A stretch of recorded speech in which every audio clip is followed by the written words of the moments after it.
Hey guys, it's Sarah, and today I'm going to share with you books that have been selling really well in our store. If you don't know, I am a bookseller at Barnes & Noble, and this was another one that was requested quite a bit, just kind of what are your best sellers? What do you have hard time keeping in stock at the store? So I'm going to go about this a couple different ways. Number one, I'm not telling you any numbers or any prices or anything like that. That's not important. I won't even tell you like what's 1 or 2 or 3 or 4 or whatever. But last time I was at work, I printed out what has been like what our best-selling books were for that week. So it changes every week based on what comes out. New releases happen every single week, and those a lot of times will replace whatever has been selling the week before. So it changes constantly. So as of when I printed this out, which was middle of February, these were the ones that were the best-selling in our store for that week. So this is what was selling more copies than others. So a lot of customers are coming in looking for these books.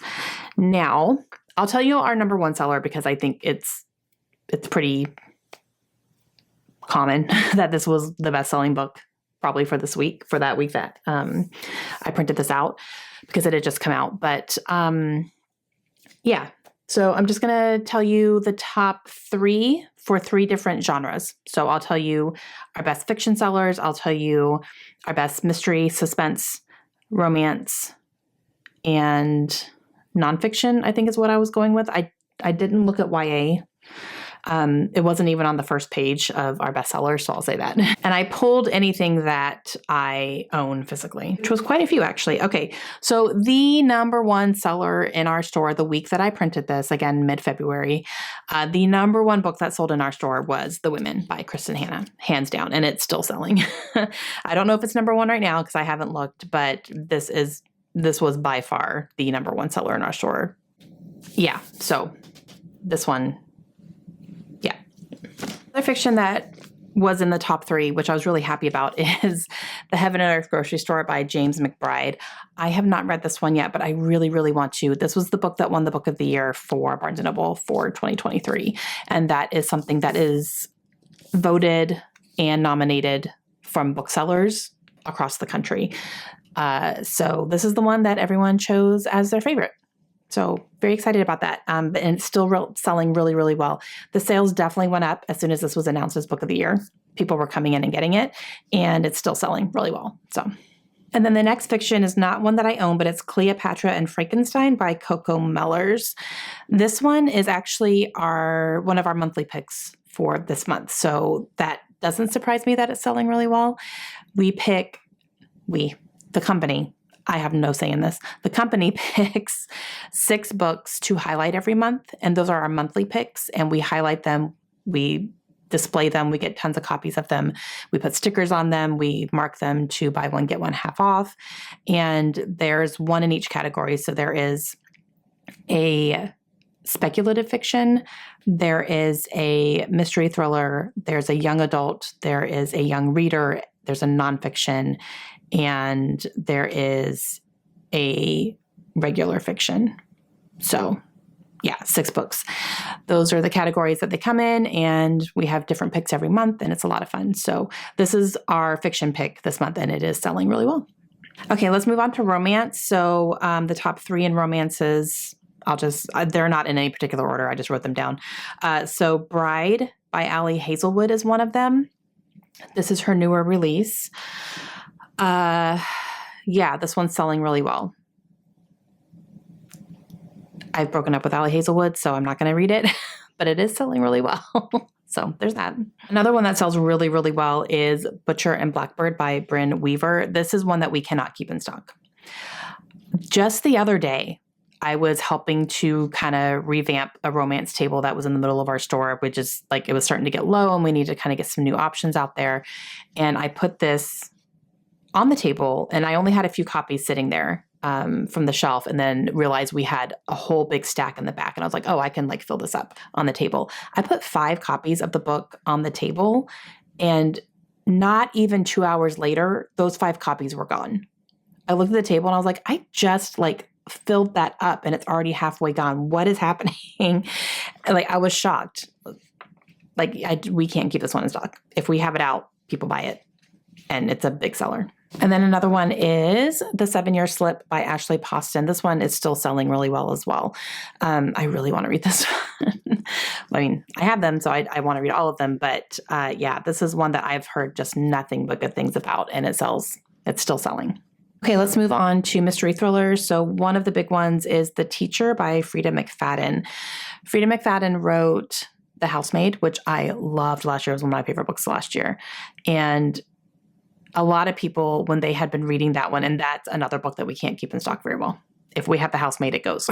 When The Teacher came in, a lot of people were coming in and looking for it. And we had like a whole Frida McFadden table, you know, with that one and all her, well, not all her back stock. She's got a lot of books, but some of her older ones were on there as well. And those were selling too.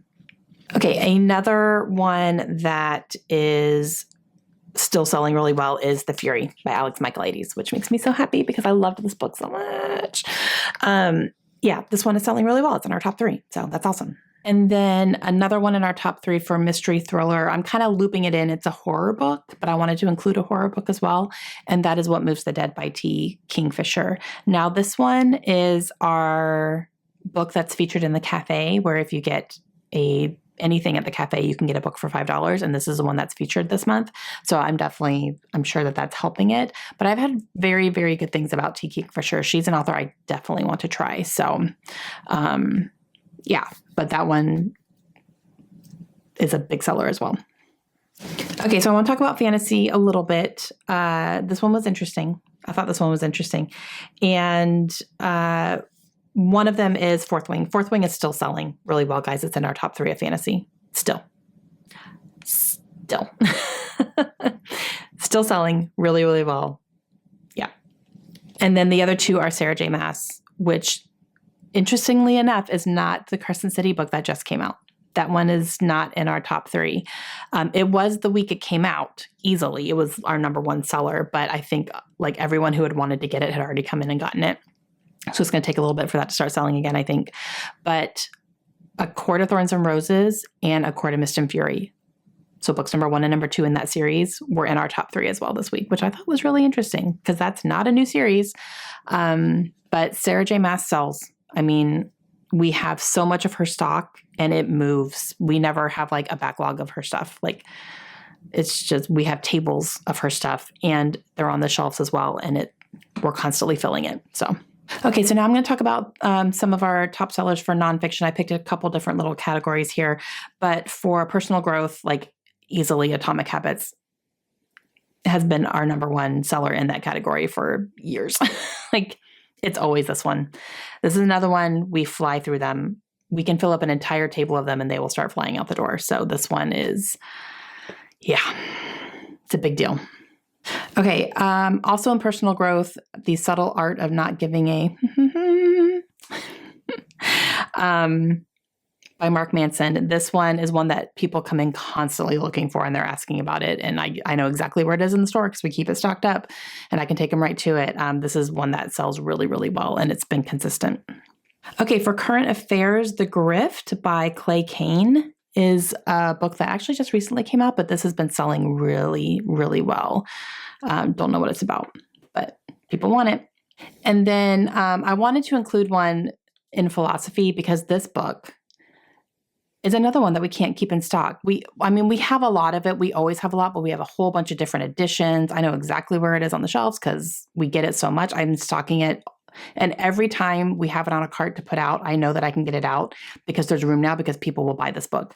And that's Meditations by Marcus Aurelius. Like, can't keep it in stock. I mean, we keep it in stock, but people buy it consistently. So it's another like Sarah J. Maas thing where if we have it, people are buying it and we're never like backlogged or anything. We constantly have it in stock, but people are constantly taking out as well. And then we just get more. But yeah, that's a big one too. Okay, guys, those are some of the best sellers in our store. Now, I did not necessarily, I didn't include young adult or children's books in this. If you would like to see those, I could do that next time I'm at work. I could print those out. Just let me know. But these are the ones that were just kind of like top, like first page type things. So yeah, but let me know your thoughts. So it was interesting to kind of see. I was actually kind of surprised that the third Crescent City book wasn't on there, but her older ones were. So people are still buying those. They're still buying them, guys. It's crazy. All right. Let me know your thoughts, and I will see you guys again soon. Hope you have a great day. Bye.